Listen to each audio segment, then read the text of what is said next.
सतगुरु वस्तु अमोलिक दी मारे सतगुरु कृपा कर अपनायो पायो जी मैंने कृपा कर अपनायो पायो जी मैंने राम रतन धन पायो पायो जी मैंने राम रतन धन पायो जी मैंने राम रतन धन पायो पायो जी मैंने राम रतन धन पायो पायो जी मैंने राम रतन धन पायो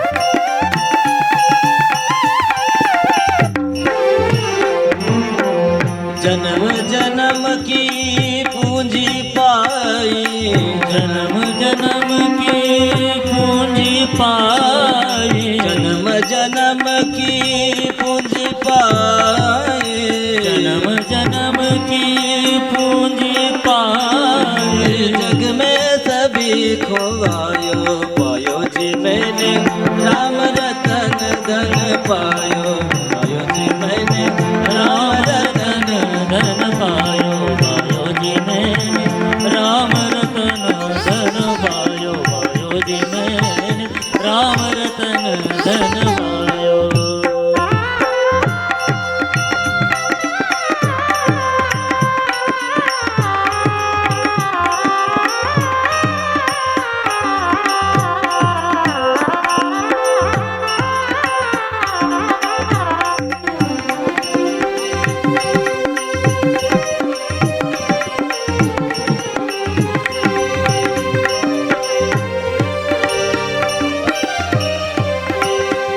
आइए महाराज विराजिए आइए महाराज पधारिए आइए महाराज विराजिए आइए महाराज पधारिए कथामृत सुनाओ गुरुवर कथामृत सुनाओ गुरुवर आइए महाराज विराजिए आइए महाराज पधारिए आइए महाराज विराजिए आइए महाराज पधारिए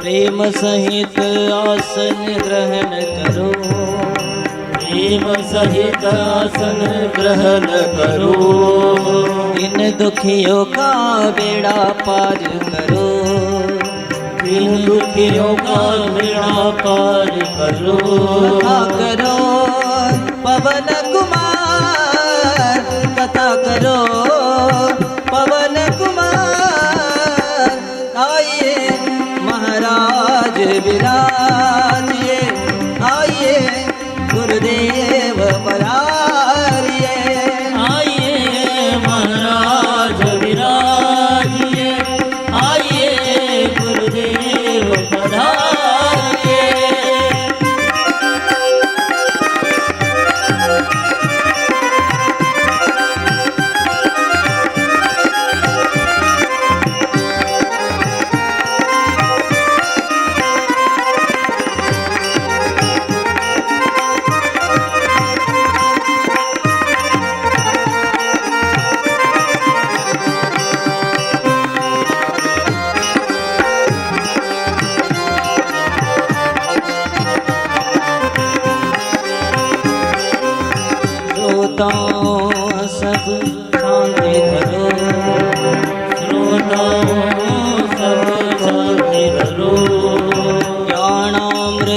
का सेवन करो, ज्ञानामृत का सेवन करो। भूल गुरुवर पर बरसाइए, भूल गुरुवर पर बरसाइए, आइए महाराज विराजिए, आइए महाराज विराजिए, आइए महाराज विराजिए।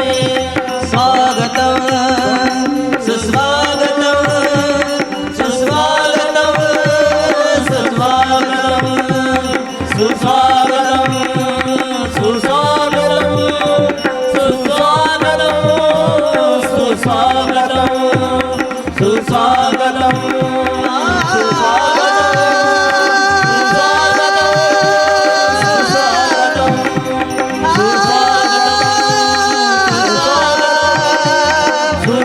सुस्वागतम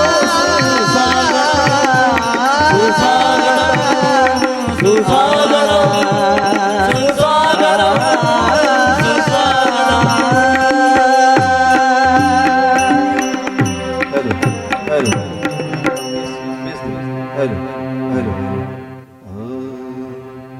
शाय नमः। श्री सरस्वत्यै नमः। श्री गुरुभ्यो नमः। सच्चिदानन्दरूपाय विश्वोत्पत्त्यादिहेतवे तापत्रयविनाशाय श्रीकृष्णाय वयं नमः। यं तप्रव्रजन्तमनुपेतमपेतकृत्यम् द्वयपायनो विरह कातर आजुहाव। पुत्रेति तमेतया तर्वो विनेदो तं सर्वभूतहृदयं मुनिमानतोऽस्मि। वंशी विभूषितकरा नवनीरदाभात्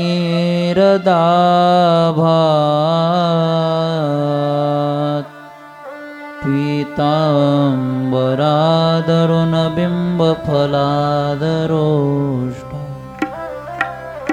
पूर्णेन्दुसुन्दरमुखादरव्यदनेत्रात् कृष्णात् परं किमपि तत्त्वमहं न जाने। जयति जगति माया यस्य कायादवस्ते वचनरचनमेकं केवलं चाक्कलयः। ध्रुवपदमपि यातो यत्कृपाध्रुवोऽयं सकलकुशलपात्रं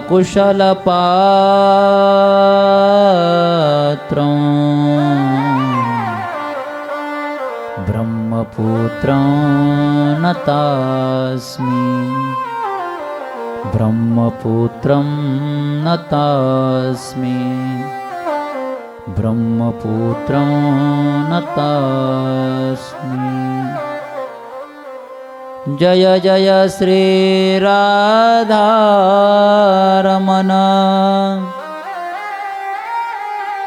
जय जय नवलकिशोर।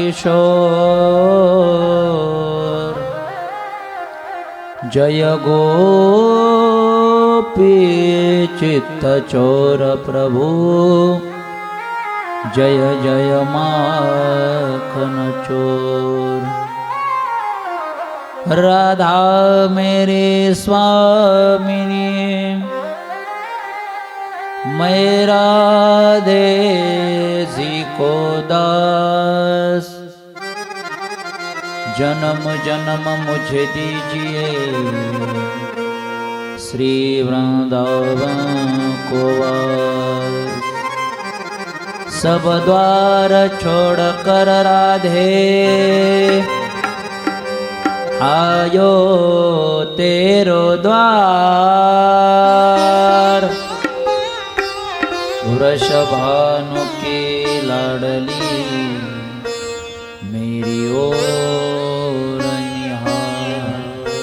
वृषभानु की लाडली मेरी ओर निहार। गोपाल कृष्ण भगवान की जय। श्रीमद् भागवत महापुराण की जय। जय जय श्री राधे श्याम। हरे राम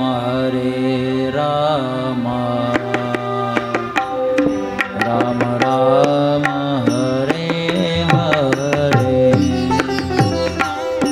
हरे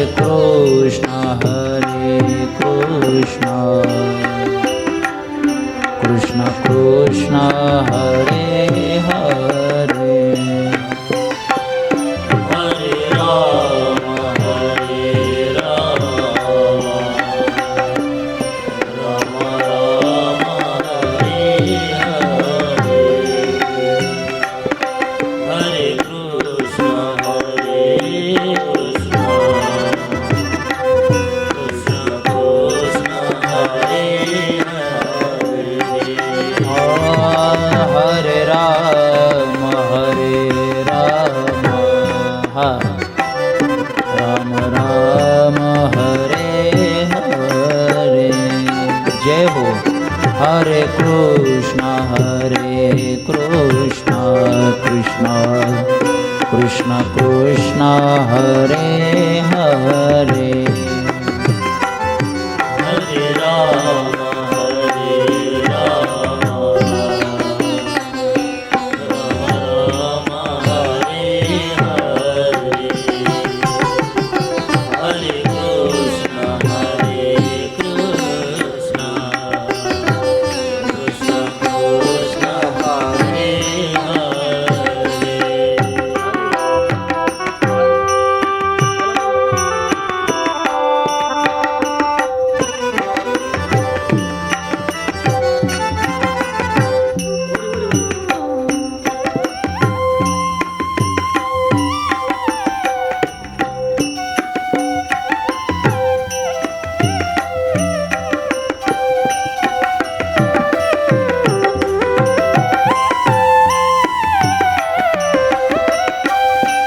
हरे राम राम हरे हरे। हरे कृष्ण कृष्ण कृष्ण हरे हरे। हरे राम राम राम हरे हरे। हरे कृष्ण कृष्ण कृष्ण हरे हरे। आवाज राम फक्त आवाज वाढवायचा, बाकी नाही.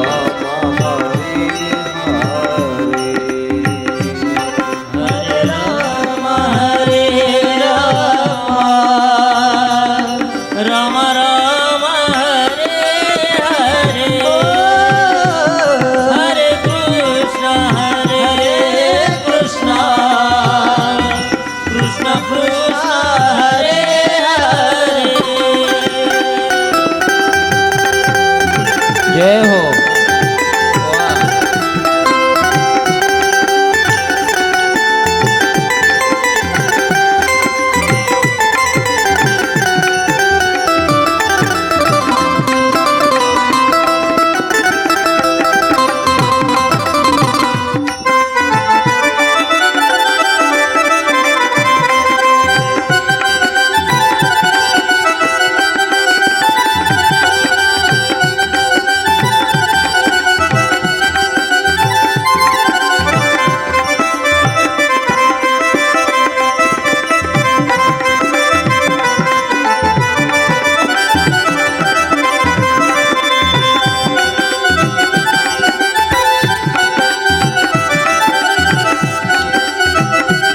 जय हो.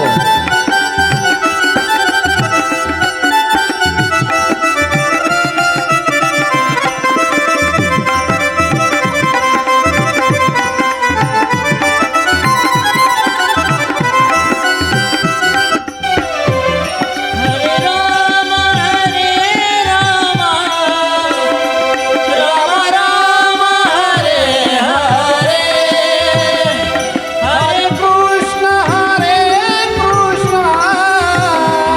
कृष्ण कृष्ण हरे हरे हरे कृष्ण कृष्ण कृष्ण हरे हरे हरे राम जय श्री राधे. हरी बोल.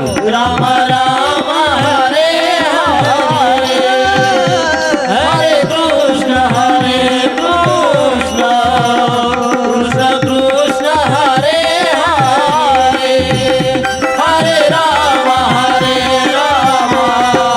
जय हो. राम राम हरे हरे हरे कृष्ण कृष्ण कृष्ण हरे हरे हरे राम राम राम हरे हरे हरे कृष्ण कृष्ण कृष्ण हरे हरे गोपाल कृष्ण भगवान की जय. श्रीमद भागवत महापुराण की जय. जय जय श्री राधे श्याम. हॅलो ज्ञानेश्वर ज्ञानेश्वर ज्ञानेश्वर अखिल गुणनिधान भक्तवत्सल करुणावरुणालय रुक्मिणी प्राण संजीवन जगदाधार भगवान श्री पंढरीश परमात्म्याच्या असीम कृपा आशीर्वादाने विश्वमाऊली ज्ञानोबाराय विश्वसंत जगद्गुरु तुकोबाराय आदी करून सकल साधू संतांच्या कृपाशीर्वादाने आणि समस्त ग्रामस्थ मंडळ बामाजीची वाडी यांच्या अथांग प्रयत्नाने सहकार्याने आणि मार्गदर्शनाने चालणारा आपला हा भव्य दिव्य अखंड हरिनाम सप्ताह दरवर्षीप्रमाणे याही वर्षी आपण मोठ्या आनंदाने आणि उत्साहाने हा सप्ताहाचा आनंद घेत आहोत. गेली 6 दिवस तन मन धन अर्पण करून या सप्ताहामध्ये आपण सहभागी होत आहोत. या सप्ताहातील वेगवेगळे दैनंदिन कार्यक्रम ज्यात हरिकीर्तन असेल, श्रीमद भागवत कथा, गाथा भजन, काकडा, हरिपाठ, हरिजागर अशा वेगवेगळ्या कार्यक्रमांनी युक्त असणारी ही साधना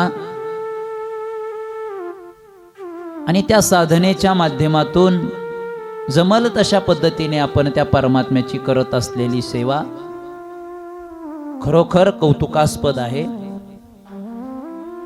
आणि मग याच उत्सवातील आजच्या या सप्तम दिनी म्हणजे 7व्या दिवसाच्या कथेसाठी आपण सर्वजण उपस्थित आहात. पहिल्या दिवसापासून आज 7व्या दिवसापर्यंत म्हणजेच कथेच्या सांगतेच्या दिवसापर्यंत आपण अगदी मन लावून ही कथा श्रवण करत आहात. आणि तीच उत्सुकता जी पहिल्या दिवशी होती तीच आज 7व्या दिवशी सुद्धा आपल्या अंतकरणामध्ये पाहायला मिळते. आणि म्हणून या 7व्या दिवसाच्या कथेला प्रारंभ करण्याच्या अगोदर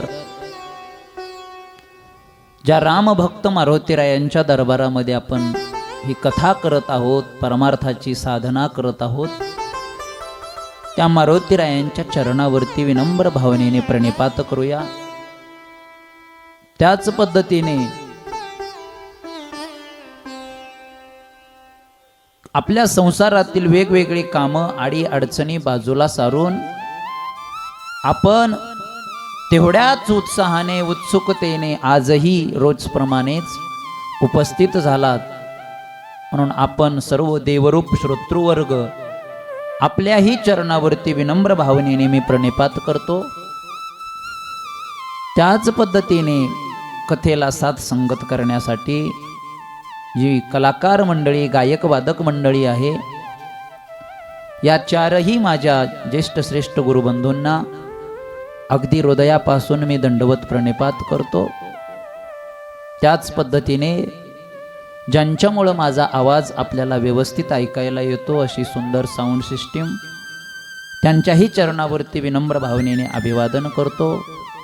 कार्यक्रमासाठी उपस्थित असणारे पाहुणे रावणे शेजारी पाजारचे सगळे भाविक अत्यंत नम्र भावनेने आणि हृदयापासून सगळ्यांच्या चरणावर नतमस्तक होतो. आणि ज्यांच्या माध्यमातून आपली ही कथा सबंध महाराष्ट्र नाही तर देश पाहणार आहे असे आमचे जिवलग मित्र माधव भाऊ वाघ, ज्यांच्या प्रेमभाव यूट्यूब चॅनलमुळं आपला हा सप्ताह आपली ही कथा यूट्यूबला आपण केव्हाही पाहू शकणार आहोत. असे प्रेमभाव यूट्यूब चॅनलचे सर्व माधव भाऊला सुद्धा खूप खूप धन्यवाद. सगळ्यांच्या चरणावर विनम्र भावनेने प्रणिपात करून आजच्या या 7व्या दिवसाच्या कथेला आपण प्रारंभ करूया. ऐका, काल 6व्या दिवसाची कथा पाहत असताना आपण कृष्ण परमात्मा आणि माता रुक्मिणी यांच्या विवाहापर्यंतची कथा पाहिली. थाटामाटामध्ये कृष्ण आणि रुक्मिणीचा विवाह आपण या ठिकाणी संपन्न केला. भाग्यवान आहोत मायबाप आपण की आपल्याला सप्ताहाच्या माध्यमातून कथेच्या माध्यमातून परमात्म्याची वेगवेगळ्या पद्धतीनं सेवा करण्याची संधी मिळते. कारण प्रत्यक्ष त्या परब्रह्म परमात्म्याने कसा अवतार घेतला, कोणत्या लीला कोणत्या पद्धतीनं केल्या हे आपण आपल्या डोळ्याने नाही पाहिलं. पण या कथेच्या माध्यमातून वेगवेगळ्या रूपकातून वेगवेगळ्या झाकीच्या माध्यमातून तो आनंद आपण उपभोगायचा प्रयत्न करतो. नव्हे परमात्म कृपेने त्यात आपलं मन रमून जातं, त्याचं समाधान सुद्धा आपल्याला मिळत असतं. साधू संतांचे उपकार आहेत की ज्यांनी आपल्या वाङ्मयामधून अखंड हरिनाम सप्ताहाचं, संत वाङ्मयाचं, देवाचं, संताचं महत्व आपल्याला सांगितलं. कारण साधू संतांनी जर हा सन्मार्ग आपल्याला दाखवला नसता तर यदा कदाचित आपण अखंड हरिनाम सप्ताहामध्ये सहभागी झालो नसतो. यदा कदाचित आपण कथा श्रवण केली नसते. यदा कदाचित श्रीमद भगवद्गीता किंबहुना ज्ञानेश्वरीचं वाचन आपण केलं नसतं. पण साधू संतांनी आम्हाला या श्रीमद भागवताचं महत्व सांगितलंय. त्याच साधू संतांनी श्रीमद भगवद्गीतेचं, ज्ञानेश्वरीचं, देवाच्या नावाचं, संतांच्या नावाचं, संत चरित्राचं महत्व सांगितलंय. तुकोबाराय म्हटले ना, गीता भागवत करीती श्रवण अखंड चिंतन विठोबाचे. साधू संतांचे अगणित उपकार आहेत. ज्ञानोबा तुकोबांनी हा आपल्याला सन्मार्ग दाखवलाय. भक्तिपंत बहु सोपा, हा सोपा असणारा मार्ग जेणेकरून आपण आपल्या जीवाचं कल्याण करून घेऊ शकतो. हे उपकार जर कोणाचे असतील तर त्या साधू संतांचे. कारण साधू संतांचं जीवन असं असतं मायबाप, कुठल्याही अंगाने त्या जीवनाचा विचार करा, ते जीवन आपल्याला फायदाच देत असतं. साधू संतांचं नामचिंतन आपण केलं त्यापासून फायदा मिळतो. संतांचं दर्शन आपण केलं फायदाच मिळतो. आणि महत पुण्याईने महद भाग्याने त्या संतांची संगत आपल्याला घडली तरी सुद्धा फायदाच मिळतो. ज्ञानोबा तुकोबा हे संत तर प्रत्यक्षदर्शी आपल्या समोर नाही आहेत, पण गाथ्याच्या रूपाने, ज्ञानेश्वरीच्या रूपाने आजही ते आपल्याशी बोलतायत. आजही आपण त्यांच्या संगतीमध्ये राहू शकतो, कारण ज्ञानेश्वरी म्हणजे प्रत्यक्ष ज्ञानोबाराय आहेत आणि गाथा म्हणजे प्रत्यक्ष तुकोबाराय आहेत. आणि मग या ग्रंथांच्या माध्यमातून जर आपण त्यांच्या संगतीत गेलो तर निश्चित पद्धतीने परमार्थिक मार्गदर्शन तर आपल्याला मिळतंच, पण व्यवहार आणि प्रपंचाचं मार्गदर्शन मिळून दोन्ही पद्धतीने सुकर असं जीवन आपलं करून घेता येतं. पण त्यासाठी त्या संतांच्या सानिध्यात जावं लागतं. जीवाने जर संतांची संगत केली, किंबहुना ज्ञानेश्वरी गाथेची संगत केली, तर निश्चित आपलं कल्याण झाल्याशिवाय राहत नाही. या उलट वाईटाच्या मार्गी लागलो, आपण वाईटाच्या संगतीत गेलो, तर आपल्या जीवनाचं अधःपतन झाल्याशिवाय राहत नाही.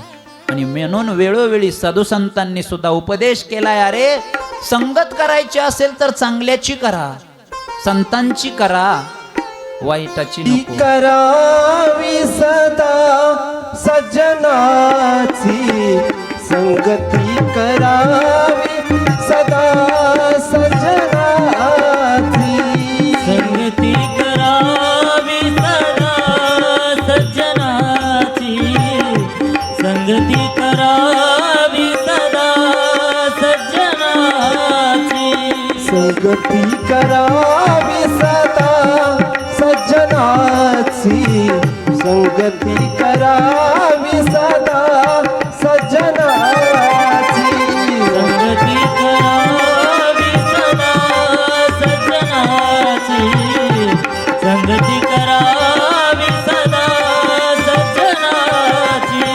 सावली नसावी रे कधी दुर्जनाची संगती करावी सदा सज्जनाची संगती करावी सदा सज्जनाची संगती करावी सदा सज्जनाची संगती करावी सदा सज्जनाची, सावली नसावी कधी दुर्जनाची. मायबाप, जीवनामध्ये साधूच्या संगतीमध्ये आपलं जीवन गेलं, संतांची संगत जर आपल्याला लाभली तर निश्चित त्यापासून आपल्याला फायदा झाल्याशिवाय राहत नाही. आणि म्हणून तर त्या साधू संतांच्या सांगण्यावरून, उपदेशावरून आपण हा परमार्थिक आनंद घेत आहोत. त्या साधू संतांनी आम्हाला या श्रीमद भागवताचं महत्त्व सांगितलंय. आणि म्हणून आम्ही गेली 6 दिवस सर्वस्व समर्पित करून तर कथा ऐकली, पण आज 7व्या दिवशी सुद्धा तेवढ्याच उत्साहाने या ठिकाणी कथा श्रवणासाठी आला.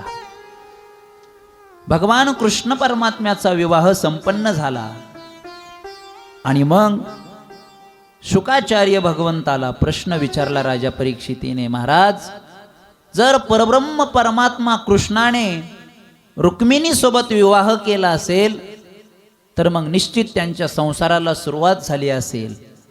मग सांगा ना, कशा पद्धतीने त्यांचा संसार पुढे विस्तारला, त्यांच्या संसाराचं वर्णन करून सांगा.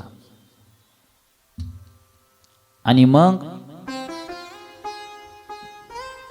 शुकदेवजी राजा परीक्षितीला सांगत होते, राजा, ज्यावेळेस परब्रह्म परमात्मा अवताराला येतो त्यावेळेस त्याला सुद्धा वेगवेगळ्या लीला करून दाखवाव्या लागतात. रुक्मिणीचं आणि कृष्णाचं लग्न झालं, संसाराला सुरुवात झाली. बघता बघता दिवसामागून दिवस लोटून गेले आणि त्या कृष्ण आणि रुक्मिणीला एक मुलगा झाला. त्या मुलाचं नाव होतं प्रद्युम्न. ऐका मायबाप, कोण होता हा प्रद्युम्न? शुकदेवजी म्हणतात, हा प्रद्युम्न म्हणजे सामान्य नाही. हा प्रद्युम्न म्हणजे कामदेवाचा अवतार आहे.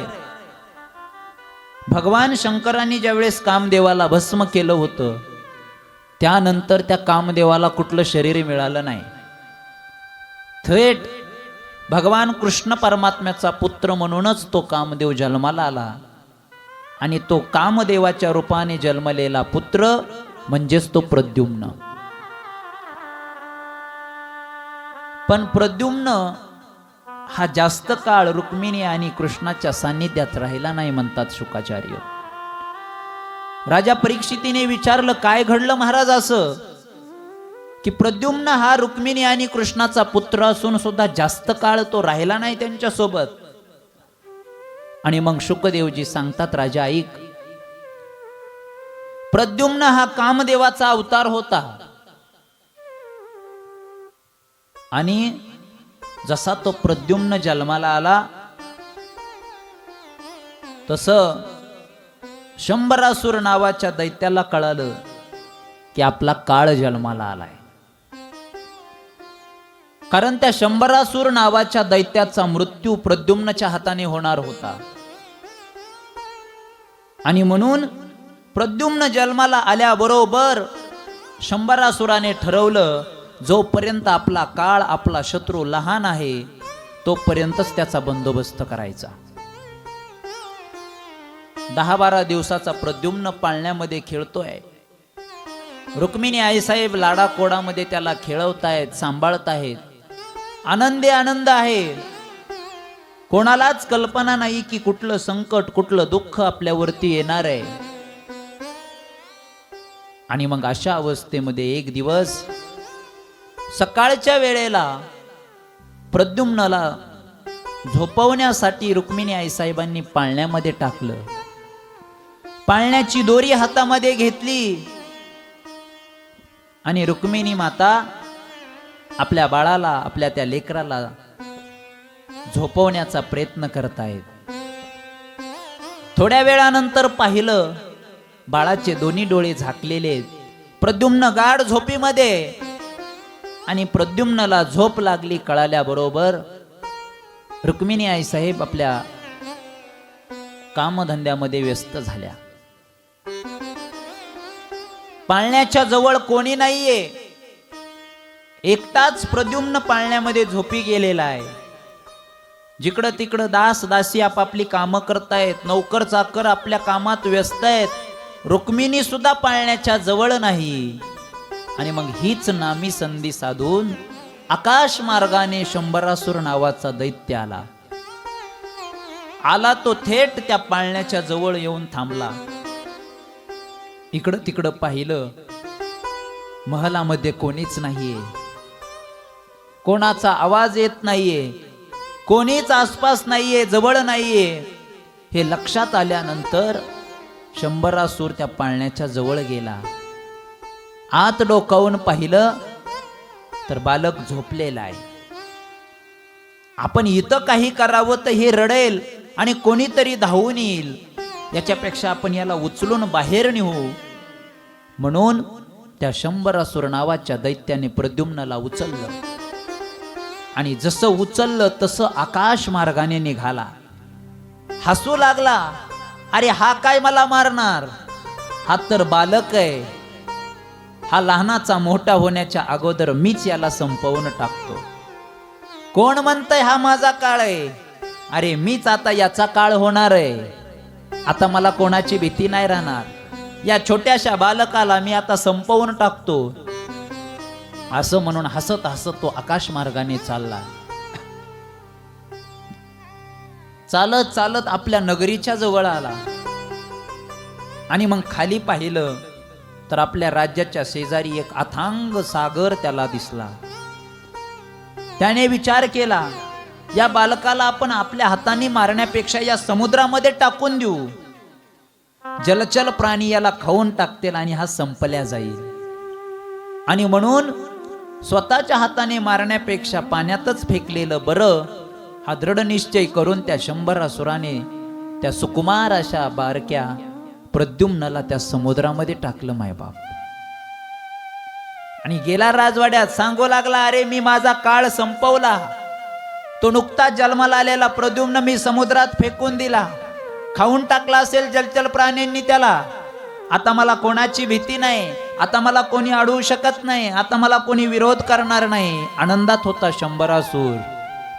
पण ऐका मायबाप, ज्या बालकाला, ज्या लेकराला त्याने समुद्रात टाकलं होतं, तो प्रद्युम्न जसा पाण्यामध्ये पडला तसा एका मोठ्या माशाने गिळला. विशाल अशा माशाने त्या बालकाला गिळंकृत केलं. इकडं शंभरासूर समजतोय प्रद्युम्न मेला, कोणाला काहीच माहित नाही.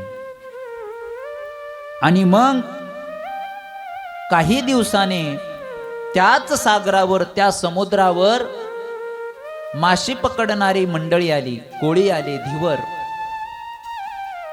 आणि मग जाळे टाकून मासे पकडत असताना एका कोळ्याच्या जाळ्याला तो भला मोठा मासा लागला. तो कोळी जाळं ओढायचा प्रयत्न करतोय, पण विळामध्ये मासे पकडतोय, पण असं कधीच झालं नाही की माशांनी भरलेलं जाळं मला ओढलं नाही. काय करावं, पुन्हा पुन्हा प्रयत्न करत होता, पण तो खूप मोठा मासा त्या जाळ्यात अडकलेला असल्यामुळं ते जाळं ओढल्या जात नव्हतं. शेवटी इतर कोळ्याची मदत त्याने घेतली आणि ते जाळं ओढलं. आणि मग जाळं बाहेर काढल्यानंतर पाहतात तर काय, एक भला मोठा मासा त्या जाळ्यामध्ये अडकवलेला आहे. अरे आजपर्यंत एवढा मोठा मासा कधी जाळ्यात अडकला नाही, आपण पाहिला नाही. कस काय आला हा मासा, काय असला पाहिजे याचा चमत्कार. आणि म्हणून तो मासा जाळ्याच्या बाहेर काढला. आणि त्या कोळ्याने विचार केला, या माशाचं आपल्याला काही काम नाही, हा एवढा विशाल मासा आपण काय करावं याचं. आणि म्हणून आपण हा मासा आपल्याकडे न ठेवता आपल्या नगरीचा जो राजा आहे शंभरासूर, त्या शंभरासुराला देऊन टाकू. ऐका मायबाप, तो मासा घेतला आणि त्या शंभरासुराला भेट देऊन टाकला. जसा भेट दिला मासा, शंभरासुराने सांगितलं, हा मासा स्वयंपाकगृहामध्ये जाऊ द्या, माझ्याकडे काही काम नाही असं. आणि मग तो मासा स्वयंपाकगृहामध्ये गेला. स्वयंपाकगृहामध्ये स्वयंपाक करणारी एक दासी होती, तिचं नाव होतं मायावती. त्या मायावतीने ठरवलं, या माशाचे तुकडे करून याच्यापासून आपण स्वयंपाक बनवू. आणि म्हणून हातामध्ये चाकू घेऊन एका बाजूकडून तिने तो मासा कापायला सुरुवात केली.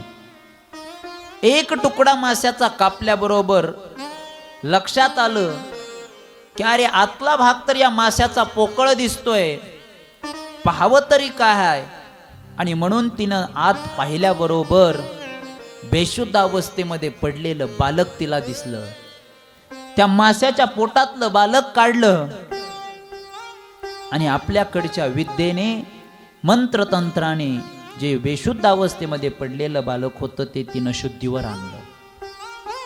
आणि मातृत्व भाव जागा झाला. अरे काय देवाची लीला आहे, देवाने मला या माध्यमातून का होईना एक पुत्र रत्न दिलंय. मी याला लाडाकोडात वाढवणार, याला मी मोठं करणार आणि माझं नाव देऊन याचं नाव लौकिक सुद्धा मी करणार.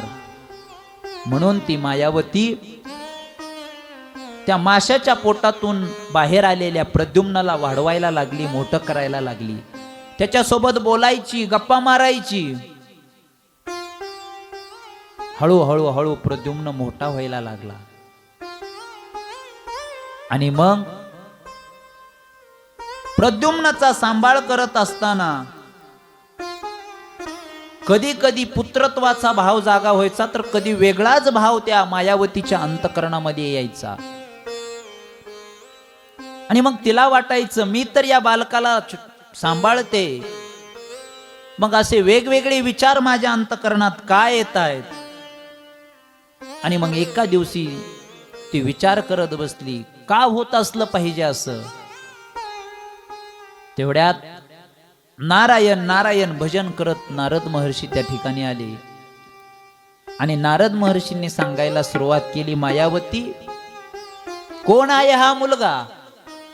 मायावतीने सांगितलं, महर्षी हा माझा मुलगा आहे. नारदांनी सांगितलं, नाही हा तुझा मुलगा नाहीये. हो महर्षी, हा माझाच मुलगा आहे. अहो मास्याच्या पोटामध्ये सापडला म्हणून काय झालं, हा माझाच मुलगा आहे.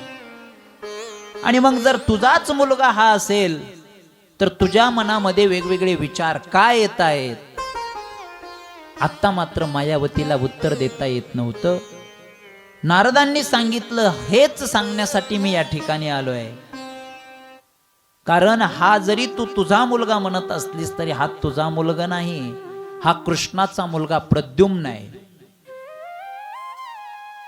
आणि मग तुझी न त्याची भेट का झाली ऐक. या जन्मातला जरी हा प्रद्युम्न असला तरी पूर्वीच्या जन्मातला हा कामदेव आहे. आणि पूर्वीच्या जन्मात तू सुद्धा मायावती नसून या कामदेवाची पत्नी रती होतीस. पूर्वीच्या जन्मात हा प्रद्युम्नच कामदेव म्हणजे तुझा पती होता आणि तू या प्रद्युम्नची म्हणजे त्या कामदेवाची पत्नी रती होतीस. भगवान शंकराने कामदेवाला भस्म केलं आणि मग तू विलाप करू लागली, शोक करू लागली की माझ्या पतीला तुम्ही का संपवलं. आणि मग त्यावेळेस सांगितलं होतं की तुमचा झालेला वियोग ज्यावेळेस कृष्ण परमात्मा अवतीर्ण होतील त्यावेळेस संपल्या जाईल आणि तुम्हा पती पत्नींची पुन्हा एकदा भेट होईल.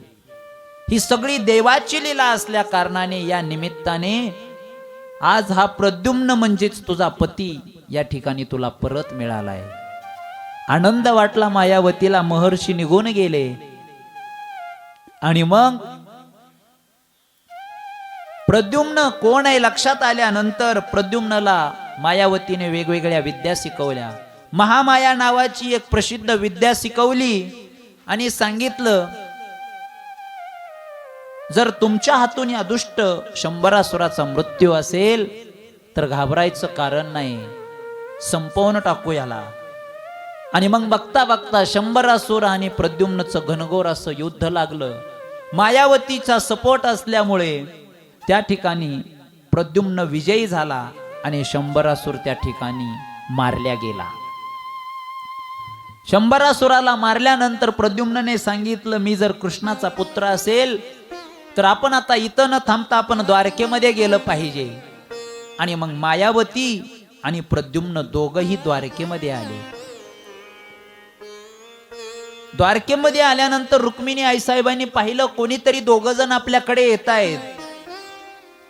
जसं जसं प्रद्युम्न जवळ येत होते तसं तसं वाटायला लागलं, हा कोण आहे ज्याला आपण पाहिलंय की काय असं वाटतंय. अगोदर कृष्णासारखा दिसत होता, जवळ आल्यानंतर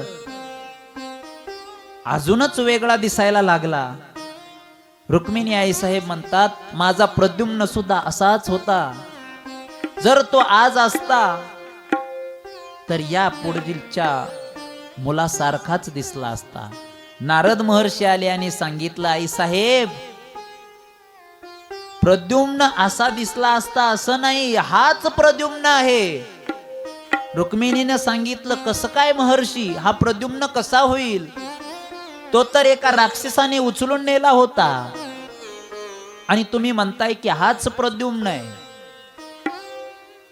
नारदांनी घडलेला सर्व वृत्तांत सांगितला आणि मग आनंद वाटला. थाटामाटामध्ये त्या मायावतीचं आणि प्रद्युम्नचं स्वागत केलं आणि मनोमन रुक्मिणी म्हणते, देवा अरे तुझ्या लीला आगाध आहेत रे, तुझी करणी कोणाला कळत नाही.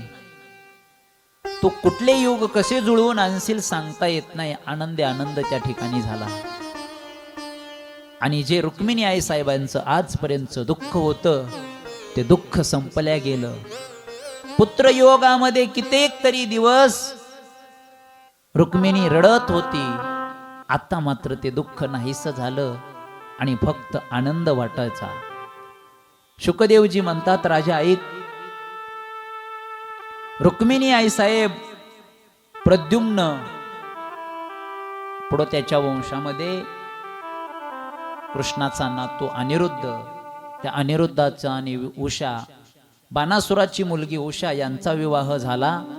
आणि अशा पद्धतीने रुक्मिणी आणि कृष्णाचा वंशाचा विस्तार पुढे वाढत गेला.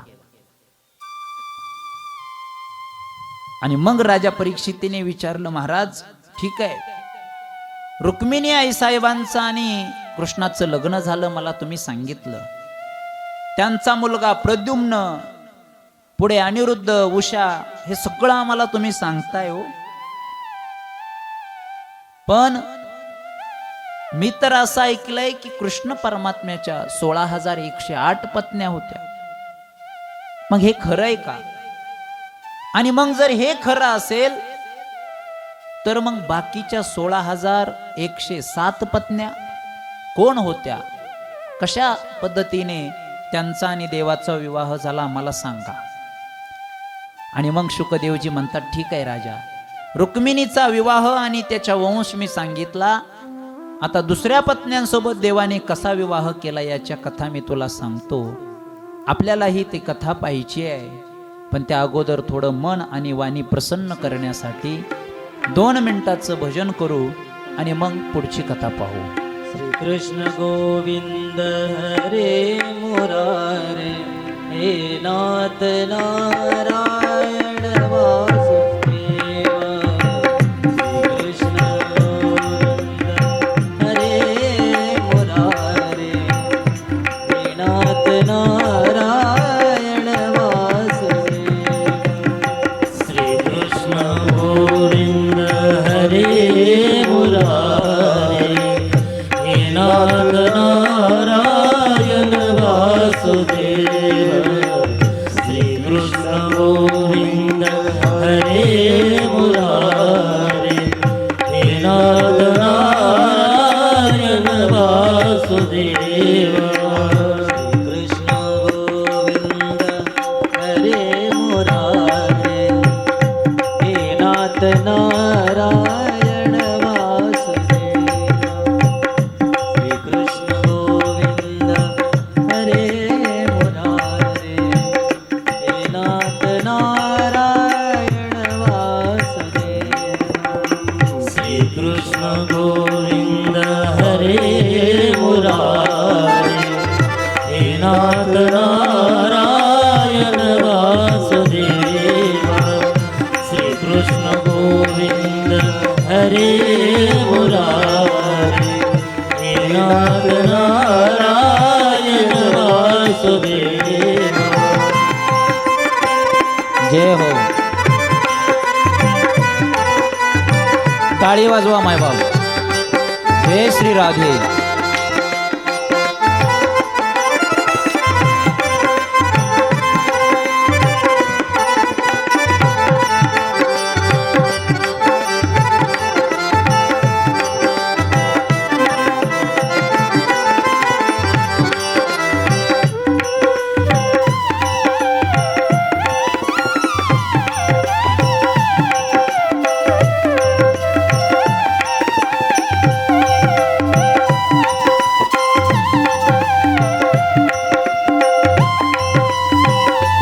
जय हो.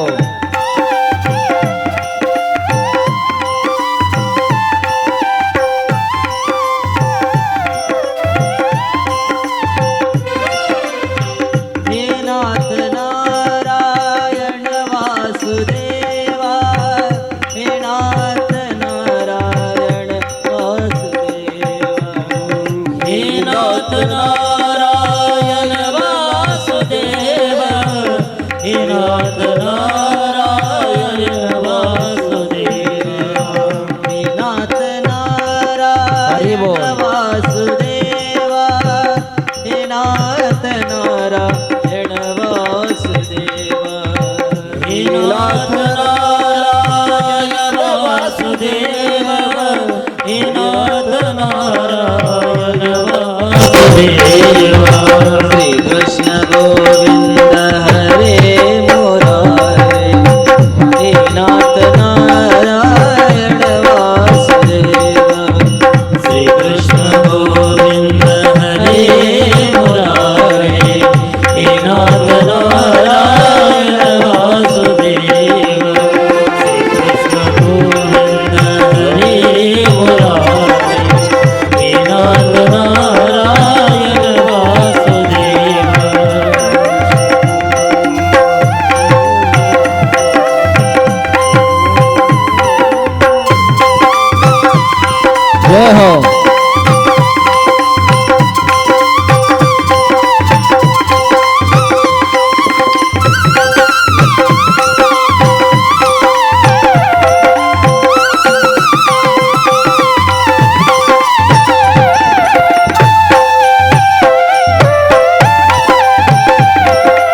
हरी बोल.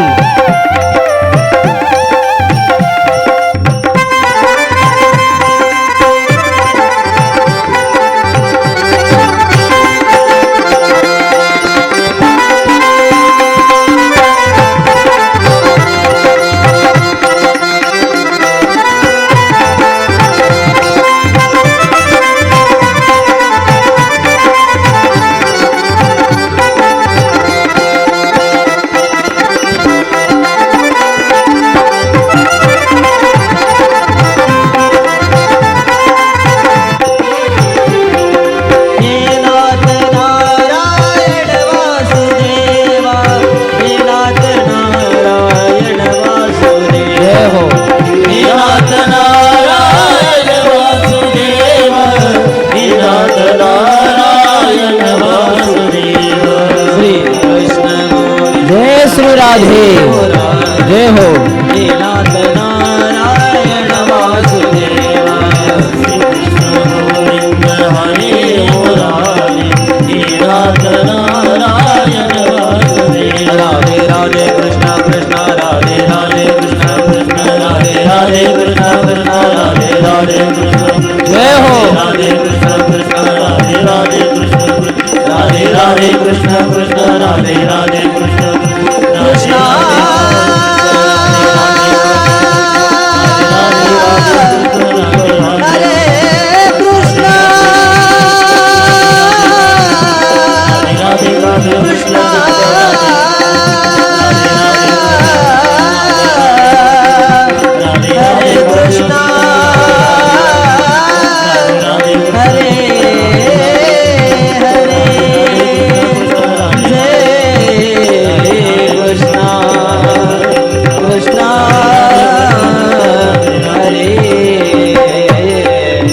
गोपाल कृष्ण भगवान की जय.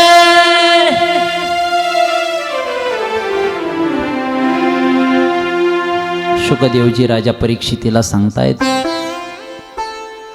राजा कृष्ण परमात्म्याने बाकी विवाह कशा पद्धतीनं केले याची मी कथा तुला सांगतोय, ऐक. ऐका मायबाप, आपण सुद्धा सहज बोलून जातो की कृष्णाला 16,108 पत्न्या होत्या. आपल्यालाही माहिती असलं पाहिजे की 16,108 ह्या पत्न्या नेमक्या आहेत तरी कोण. आपल्याला रुक्मिणी माहिती आहे, सत्यभामा माहिती आहे, बाकी कोणाला माहिती आहे, कोणाला नाही माहिती. आणि म्हणून बाकी पत्न्यांसोबत देवाने कशा पद्धतीने विवाह केला हे आपण समजून घेतलं पाहिजे. शुकदेवजी सांगतात, राजा एक सत्राजित नावाचा राजा होता. ऐका, हा सूर्याचा उपासक होता, सूर्याचा भक्त होता. रोज नित्यनेमाने सूर्याची प्रार्थना करायचा, पूजन करायचा, अर्घ्य अर्पण करायचा. एकनिष्ठतेने सूर्याची उपासना तो करत असल्यामुळे सूर्यनारायण प्रसन्न झाले आणि सूर्याने प्रसन्न होऊन एक दिव्य असा तेजस्वी मणी त्या सत्राजिताला देऊन टाकला. त्या मण्याचं नाव होतं शेमंतक मणी. शेमंतक नावाचा एक भव्य आणि दिव्य मणी त्या सत्राजिताला सूर्याने देऊन टाकला. अलौकिक सामर्थ्य असणारा तो मणी होता, कारण तो मणी ज्या ठिकाणी असायचा, ज्या घरामध्ये असायचा, त्या घरात आरोग्याची कुठलीच समस्या कधी निर्माण होत नव्हती. आजूबाजूच्या लोकांचं आरोग्य सदृढ ठेवण्याचं काम तो मणी करत होता. एवढंच नाही तर नित्यनेमाने तो मणी रोज 8 भार सोनं देत होता. सोनं, सोन्याचा काय भाव आहे आज? 1.5 लाखाच्या आसपास आहे. 8 भार सोनं देण्याचं काम तो शेमंतक नावाचा मणी करायचा. आणि हा मणी सूर्यनारायणाने त्या सत्राजिताला दिलेला होता. आज 8 भार सोनं दिलं की उद्या सकाळी पुन्हा अजून 8 भार, परवा सकाळी पुन्हा अजून 8 भार सोनं देणारा तो मणी होता. आणि असा दिव्य मणी त्या सत्राजिताकडे असल्यामुळं संपत्तीला कुठली कमतरताच नव्हती. एक दिवस हाच सत्राजित कृष्ण परमात्म्याला भेटला. कृष्णाला माहिती होतं या सत्राजिताकडे शेमंतक नावाचा मणी आहे. आणि म्हणून कृष्णाने विनंती केली, महाराज अहो आपल्याकडे गडगंज संपत्ती आहे, शेमंतक नावाचा मणी आपल्याला सूर्य भगवंताने दिलाय, आजपर्यंत भरपूर असं सुवर्ण आपल्याला त्या शेमंतक मण्यानं दिलेलं आहे. सत्राजितानं विचारलं, मग कृष्णा तुझं म्हणणं काय? कृष्ण परमात्मा म्हणतात, माझं म्हणणं काही नाही, तो जो शेमंतक नावाचा मणी तुमच्याकडे जो सूर्यानं दिलाय तेवढा मणी तुम्ही उग्रसेन नावाच्या राजाला द्यावा, एवढंच माझं म्हणणं आहे. सत्राजिताने सांगितलं, तो सूर्याने मला दिलाय, तो काही दुसऱ्याला देण्यासाठी दिला नाही. मी सूर्याची उपासना केली, मी सूर्याला प्रसन्न करून घेतलं, म्हणून मला त्या सूर्य भगवंताने, त्या माझ्या नारायण परमात्म्याने तो शेमंतक मणी दिला, तो मी कोणालाच देणार नाही. कृष्णाने विनंती केली, अहो द्या ना, थोडे दिवस का होईना उग्रसेनाजवळ ठेवा तो मणी, जेणेकरून त्यांच्याकडेही धन दौलत संपत्ती येईल, सुवर्ण येईल. बराच वेळ विनंती केली, पण सत्राजिताने नकार देऊन सत्राजित निघून गेला. आता ऐका, सत्राजित घरी गेला आणि मग कृष्णाने मण्याची मागणी केलेली हा विचार लक्षात आल्यानंतर त्याने विचार केला, आपण जिथं मणी ठेवलाय पाहावा तरी तिथं तो मणी आहे का. आणि म्हणून त्या जाग्यावर सत्राजित तो मणी पाहण्यासाठी गेल्यानंतर आश्चर्याचा धक्का बसला. कारण जी मण्याची जागा होती, जिथं तो मणी असायचा, त्या ठिकाणी तर तो मणी नव्हता. सत्राजित चिंताक्रांत झाला, अरे कृष्णाला भेटण्याच्या अगोदर तर मणी याच ठिकाणी होता, आणि मग आता मणी गेला कुठं. आणि मग विचार करता करता डोक्यामध्ये आलं, कदाचित कृष्णानं तर तो चोरला नसेल, कारण त्यानेच मला मागणी केली होती. बराच वेळ त्याने माझ्यासोबत वाद घातला होता की हा मणी उग्रसेनाला द्या म्हणून, मी नकार दिला, आणि म्हणूनच माझ्या अगोदर येऊन त्याने त्या मण्याची चोरी केली असावी, असा निश्चय त्या सत्राजिताच्या मनामध्ये झाला. पण प्रकार काही वेगळाच घडला होता. ज्यावेळेस सत्राजित घराच्या बाहेर गेला होता, त्यावेळेस सत्राजिताचा भाऊ, त्याचं नाव होतं प्रसेन, त्या प्रसेनाने तो मणी आपल्या गळ्यामध्ये बांधला आणि प्रसेन जंगलात शिकारीसाठी गेला होता. जंगलामध्ये शिकार करण्यासाठी एका हरणाच्या पाठीमागं तो प्रसेन लागला. आणि मग हरणाच्या मागं तो प्रसेन धावत असताना धावणारा प्रसेन एका सिंहाने पाहिला. पाहत असताना त्या प्रसेनाच्या गळ्यातला शेमंतक मणी त्या सिंहाला दिसला, आणि तो मणी घेण्यासाठी त्या सिंहाने त्या प्रसेनावरती झडप घातली. प्रसेनाने स्वतःला वाचवायचा प्रयत्न केला, सिंहासोबत झुंज दिली, पण दुर्दैवाने सिंहापुढं त्याचा टिकाव लागला नाही. शेवटी सिंहाने त्या ठिकाणी त्याला फाडून काढलं. प्रसेन गतप्राण झाला.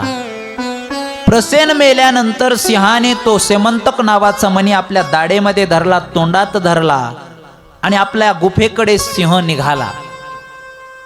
चालत चालत बरचसं अंतर दूर सिंह गेल्यानंतर सिंहाच्या दाढेतला, तोंडातला तो शेमंतक मणी वृक्षराज जांबवंतजीने पाहिला, आणि त्यांना वाटायला लागलं की हा मणी आपण घेतला पाहिजे. गुहेकडे जाणाऱ्या सिंहाला जांबवंतजी आडवे झाले, आणि जांबवंतजीचं आणि सिंहाचं युद्ध सुरू झालं. दोघही बलवान होते. घनघोर अशी लढाई त्या ठिकाणी सुरू झाली. आणि बघता बघता जांबवंतजीने आपल्या शरीर बळावर, आपल्या सामर्थ्यावरती सिंहाला त्या ठिकाणी संपवून टाकलं. आणि मग सिंह संपल्यानंतर तो सेमंतक नावाचा मणी घेतला आणि जांबवंतजी आपल्या घराकडे निघाले. लक्ष देऊन ऐका. सत्राजित राज्याच्या राजातला तो मणी त्याच्या भावाने प्रसेनाने घेतला आणि जंगलामध्ये आला. त्या प्रसेनाची शिकार सिंहाने करून तोच मणी सिंहाने दाढेमध्ये धरला. आणि मग तोच मणी जांबवंतजीने सिंहाला मारून आपल्याकडे घेतला आणि जांबवंतजी आपल्या गुहेमध्ये आले. गुहेमध्ये आल्यानंतर त्यांची छोटीशी मुलगी पाळण्यात खेळत होती. तिचं नाव होतं जांबवंती.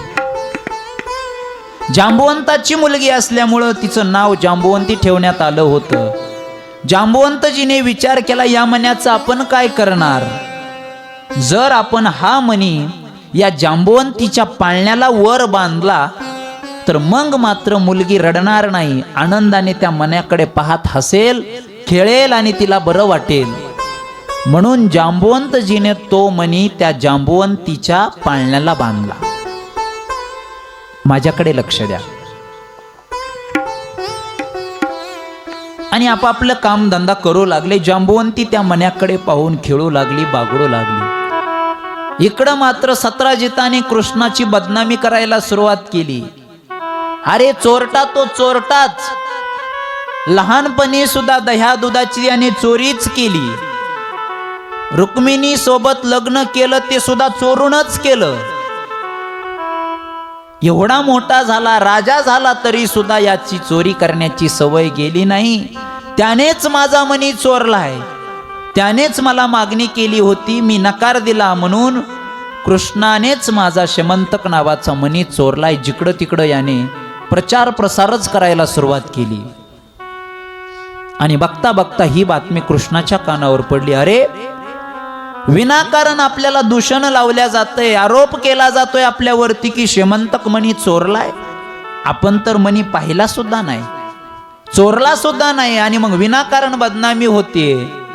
आणि मग हा बदनामीचा डाग जर पुसून टाकायचा असेल तर अगोदर तो शेमंतक नावाचा मणी शोधून सत्राजिताला दिला पाहिजे. कारण असं किती जरी आपण सांगायचा प्रयत्न केला तरी सत्राजिताला विश्वास बसणार नाही. कारण मणी हरवायच्या अगोदर आपणच मागणी केली होती. आणि मग कृष्णाने ठरवलं की इकडं तिकडं शोधाशोध करून कुठंतरी त्या मण्याचा शोध लावायचा. ऐका. आणि मग कृष्ण परमात्मा जंगलामध्ये निघाले. अरे कुठे सापडेल तो मणी? कुठंतरी असलाच पाहिजे, शोधल्याशिवाय तो मिळणार नाही. आणि मग जंगलात शोधाशोध करत असताना मेलेला सिंह त्यांना दिसला. सिंह दिसला. थोडस इकडं तिकडं पाहिलं, थोड्याशा अंतरावर मेलेला प्रसेन सुद्धा दिसला. आणि मग लक्षात आलं प्रसेन म्हणजे सत्राजिताचा भाऊ आहे. आणि मग सत्राजिताच्या भावानेच हा मणी आणला असावा, पण तो तर मेलाय. बरं, ज्या सिंहाने मारलं त्याला तो सिंहही मेलाय. आणि मग इकडं तिकडं पाहिल्यानंतर अस्वलाची पावलं त्यांना दिसली. अंदाज बांधला की हा मणी प्रसेनाकडून सिंहाने घेतला असेल आणि सिंहाला मारून कोण्यातरी अस्वलाने हा मणी नेलेला असेल. आणि म्हणून कृष्ण परमात्मा त्या अस्वलाच्या म्हणजे वृक्षराज जांबवंतजीच्या पायाचा मागोवा घेत घेत घेत घेत त्या जांबवंतजीच्या गुफेच्या जवळ आले. गुफा दिसते, अंधार आहे मध्ये, काय करायचं? थोडस आत जाऊन पाहावं म्हणून कृष्ण परमात्मा त्या गुफेमध्ये गेले. सुरुवातीला थोडा अंधार दिसला, पण पुढे गेल्यानंतर लखचे लख प्रकाश दिसला. का? कशाचा होता तो प्रकाश? गुफेमध्ये तर प्रकाश नसतो. शेमंतक नावाचा मणी जो जांबवंतीच्या पाळण्याला बांधला होता त्या मण्याचा प्रकाश त्या गुफेमध्ये पसरला होता. आणि मग लक्षात आलं की अरे शेमंतक नावाचा मणी याच गुफेमध्ये कुठल्या तरी अस्वलाने इथं आणलेला आहे. कृष्ण परमात्मा समोर गेले. जांबवंती पाळण्यात झोपलेली होती. पाळण्याच्या वर बांधलेला तो शमंतक नावाचा मणी दिसला. कृष्ण परमात्म्याने ठरवलं लगबगीनं हा मणी घ्यायचा आणि गुफेतून बाहेर जायचं.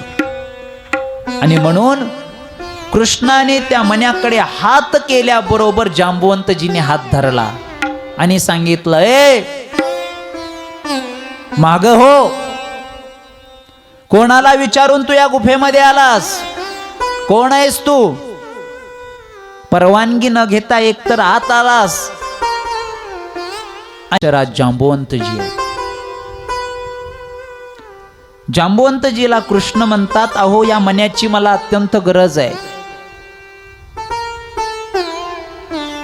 जांबुवंतजीने सांगितलं, अरे हा मणी काही मला सहजासहजी नाही मिळाला. याच्यासाठी मला सिंहासोबत युद्ध करावं लागलंय. सिंहाच्या दाढेतला मणी घेण्यासाठी मला सिंहाला मारावं लागलंय. आणि तेव्हा कुठं मला हा मणी मिळालाय. नाही मिळणार तुला हा मणी. कृष्ण हात जोडून सांगतात, असं करू नका हो. माझ्यावरती त्या सत्राजित राजाने आरोप केलाय. चोरीचा आळ आलेला आहे माझ्यावरती आणि तो आळ नाहीसा करण्यासाठी मी निर्दोष आहे, माझी कसल्याही प्रकारची चूक नाहीये, हे सिद्ध करण्यासाठी मला हा मणी त्याला निवून द्यावा लागणार आहे. हा मणी तुम्ही मला द्या. जांबुवंतांनी सांगितलं, अजिबात मिळणार नाही. आणि जर मणीच पाहिजे असेल तर असा तर मी देणार नाही. मला हरव, मला परास्त कर आणि मग हा मणी घेऊन जा. कृष्ण म्हटले, मला तुमच्यासोबत युद्ध करायचं नाहीये, मला वाद घालायचा नाही, मला फक्त मणी द्या, माझी एवढीच विनंती. जांबुवंताने सांगितलं, अजिबात मिळणार नाही. माझ्यासोबत 2 हात कर. जर युद्धामध्ये विजयी झालास तर आणि तरच हा मणी मी तुला देईल. शेवटी नाविलाज झाला कृष्णाचा. आणि मग जांबुवंतजी आणि कृष्ण परमात्म्याचं युद्ध सुरू झालं. 1 दिवस निघून गेला, युद्ध थांबत नाहीये. 2 दिवस गेले, 3 दिवस, 4 दिवस, 5 दिवस, बघता बघता तब्बल 28 दिवस उलटून गेले. कोणीच हरायला तयार नाहीये. जांबुवंतजीही हरत नाहीत आणि कृष्णही हरत नाहीत. शेवटी किती वेळ घालावा म्हणून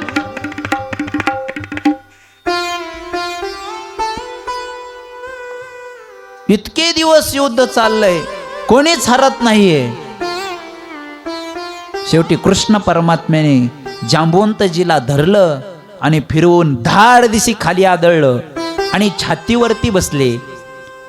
आणि मग छातीवरती बसल्यानंतर जांबुवंतजीने हात जोडले आणि सांगितलं, माझा पराजय मला मान्य आहे, मी माझा पराजय स्वीकारतो. पण एक विनंती आहे तुम्हाला, नेमके तुम्ही कोण आहात? ऐका मायबाप, कारण मला परास्त करणारा वीर या पृथ्वीवरती नाहीये. आणि जर तुम्ही मला परास्त केला असेल तर तुम्ही कोण आहेत हे मला कळणं अत्यंत गरजेचं आहे. कारण मला माझ्या स्वामी प्रभू रामचंद्राशिवाय कोणीच हरवू शकत नाही. आणि जर तुम्ही मला हरवलं असेल तर माझ्या मनामध्ये संशय येतोय, प्रभू राम तर तुम्ही नाहीये. कोण आहात तुम्ही? आपला व्यवस्थित परिचय सांगा. आणि मग कृष्ण परमात्मा हसले आणि हसून म्हणतात, हो जांबुवंतजी, ज्या प्रभू रामचंद्राची तुम्ही भक्ती करताय ना, ज्या प्रभू रामचंद्राचा विसर तुम्हाला कधीच पडत नाही ना, तो प्रभू रामचंद्र म्हणजेच मी आहे. या द्वापार युगात तुमच्या त्या श्रीरामानेच कृष्ण या रूपाने अवतार घेतलेला आहे. आनंद वाटला मायबाप. कृष्ण परमात्माने जांबुवंतजीने एकमेकांना आलिंगन दिलं. घळघळ घळघळ डोळ्यातून अश्रूच्या धारा वाहू लागल्या जांबुवंतजीच्या. देवा, अहो मी तुमच्यासोबत युद्ध केलं, हे हात मी तुमच्यावर उगारले, मला माफ करा देवा. माझ्याकडून खूप अपराध घडला हो. ज्या हातांनी मी पूजा करायला पाहिजे, ज्या हातांनी मी तुम्हाला नमस्कार करायला पाहिजे, जे शरीर तुमच्या चरणावरती मी लोळवायला पाहिजे, याच शरीराने मी तुमच्यासोबत युद्ध केलं. स्वामी मला माफ करा. सात्विक भाव निर्माण झाले, होठ थरथरायला लागले, शरीर रोमांचित झालं, डोळ्यातून अश्रू गळतायत. कृष्ण परमात्मा म्हणतात, जांबुवंतजी, याच्यामध्ये तुमचा काही दोष नाही. अहो तुम्हाला माझा परिचयच नव्हता. तुमच्या ठिकाणी कोणी जरी असतं तरी हेच